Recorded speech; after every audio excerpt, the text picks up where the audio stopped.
Hello there YouTube, I'm Wheelchair21, and on today's rolling review, as promised, it is the Ultraman Geed or Geed DX Ultra Capsule Ultra Fusion Rise set, and this is our first Ultra Capsule set in the Geed line. And the cool thing about it is it's mostly consistent of a video game form as well as a teaser for an additional video game form. So first off, the main center focus of this is the MagaMaga Arch Belial fusion between Maga Orochi, Arch Belial. Then we have Zero Luna Miracle and Orb Space Superion. Now, what I mean by saying it foreshadows a future freaking Ultra Fusion fight form is on the back, as you can see, it shows that you can sort of fuse these two into a form, but it doesn't create really anything, whereas you see our Kaiju Capsules create our monster. You can use them with the Ultra Fusion Fight Data's Carddass video game in Japan, where if you take actually what seems to be Luna Miracle with regular multi-type Tiga, you will get a brand new form. Now, this form has been already discovered, or at least knows what it's going to be, because there's already teasers for it, for the game on the Ultra Wikia and various websites. At this time, I forget what the specific name is called. I think it's something like Ultraman Orb Multi-Miracle or some bullcrap like that. And the thing about it also is that at this time, no one really knows how the Tiga capsule is being released. A lot of people say it's a capsule that you can either get through the Datus machine or through a Gashapon machine. Others have said it's going to be in a candy toy set with Galactatron and a few other Ultras thus far. So, the cool thing about this set is the fact that, one, you really don't have to take them out of the package to scan them and get the sounds. However, to get a nice close-up of the artwork, we're going to have to do that. Now, the base capsules will still use the basic grays and the blacks for the Ultraman and the Kaiju. Now, since our main focus is really MagaMaga Arch Belial, let's look at his components. We have basic Maga Orochi, which appeared in episode 9 or 10 of Ultraman Orb. It ended up becoming the real main villain, main Kaiju of the series that Orb had to stride in defeating. And honestly, the artwork is really good, even though it is a little blurry and fuzzy due to the fact the camera can't zoom in and focus on the artwork. It is wonderful, it is nice. The bottom has very, basic pegs to be read, I guess, on the Data's Carddass machine, as well as its light or orb that it has when you're supposed to be activating it is a nice white one. The Arch Belial one, very nice. I really do love Arch Belial's design and concept. It is a little crazy because Belial turns himself actually into like this super beast monster form, which is one of the largest kaiju in Ultraman existence. Like, a lot of the movie kaiju tend to be huge, like, just huge in comparison to our Ultras. So, it's really awesome to see that Belial could, amass this much power to obtain this devilish dinosaur-like form. It has a lot of nice green crystals in the suit that you can't really see in this not card art, but this actual capsule art. And due to the actual accents and, I guess, fading or shadings on the actual capsule itself, it's really hard to read what's going on as a fly starts flying around my actual display table. Get out of here, you fly. Get. But, yeah, no, it's just very interesting. His orb is purple. Very nice. Very basic. We have Luna Miracle, which still, very nice form of Zero. I personally prefer Strong Corona a little bit more than Luna Miracle, even though Luna Miracle has a really sick-ass slugger attack. Very beautiful, very nice, very elegant, one could say.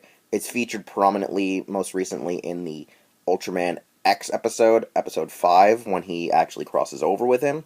The basic bottom of the pegs are the same that we'll see on Spatium Superion, and his orb is blue. Looks like he's trying to send ki to Goku. Orb Spatium Superion, very nice, very awesome. Mirrors, in a sense, Zero, so they can make it look like they're both sides of the actual loading knuckle. I really do enjoy that he has a purple orb and sphere, and I really do love that Orb fuses together two of my favorite Ultramen, that being Shodai Ultraman, the original, and Tiga.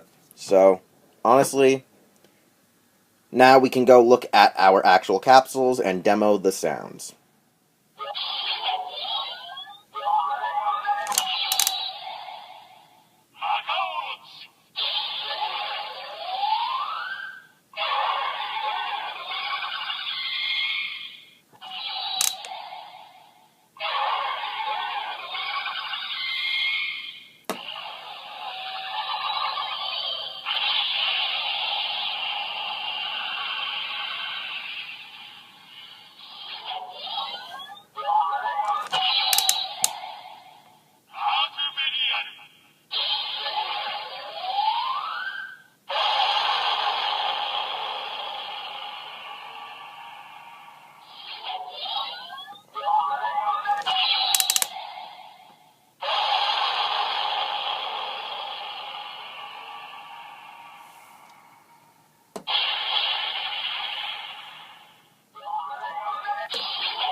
We now come to the final evaluation since we've gone through the demo of every single capsule individually as well as combined. Now for the DX Ultra Fusion Rise set, the only good thing about it is you get one cool freaking fusion. However, the con to that is, if you don't live in Japan, you can't ever actually access it because it is a video game or an arcade exclusive form. Now, this may be a Kaiju fusion that we could see if there is an Ultra Fight Geed series. However, I don't see that happening right now since the series is still fresh and new. Could it be used in a video, aside from a video game, could it be used in a movie? Yes. I could see this being a movie form. However, they're probably going to make some cool exclusive if there is going to be a Geed or Zido movie. Whereas our Ultra Capsules, even though I love Zero and I love Orb, they don't really do anything. There's nothing really relevant to these capsules except that eventually when I get the actual Tiga capsule, it can fuse with Luna Miracle. So for this to be a 900 yen to 1200 yen toy or, add-on piece, it's not really worth your purchase except if you really live in Japan or you're a die-hard collector. That's just my honest opinion, because since you can't play the Ultra Fusion fight game, you can't really have a reasoning to use these sounds quite often in your Geed Riser unless you're one of those collectors that just needs to have it all. As well as, if you're also a collector that likes to keep your stuff pristine, like your gimmick toys, like these, well, you don't have to worry about scanning them because, the plastic is clear. You can just read them, but for the sake of reviewing, I did have to take it out of the package. That's pretty much the only sake of reasoning that I opened it. Now, the reason I purchased it, though, is just, like I said, I kind of wanted the video game form. I like it. I enjoy it, even though there's really no need for it. So, a lot of these fusion sets coming out in the future are mostly consistent to either being just a freaking Kaiju fusion or an Ultra fusion, with the only set that I know of having fusions for both is the Acro Smasher, which comes out next month. Whereas all the other sets announced at this time, which is only like 6 of them, only pertain to one individual side of, the spectrum of good versus evil. However, that's just me. Anyways, I'm Wheelchair21, and if you enjoyed this video, please leave a like, comment, and subscribe if you're new to this channel, as well as you can follow me on various social media accounts, whether it be Facebook, Twitter, and Instagram, as well as check out these reviews featured over at Hirotaku and HeroClub.com. I'll see you guys next time.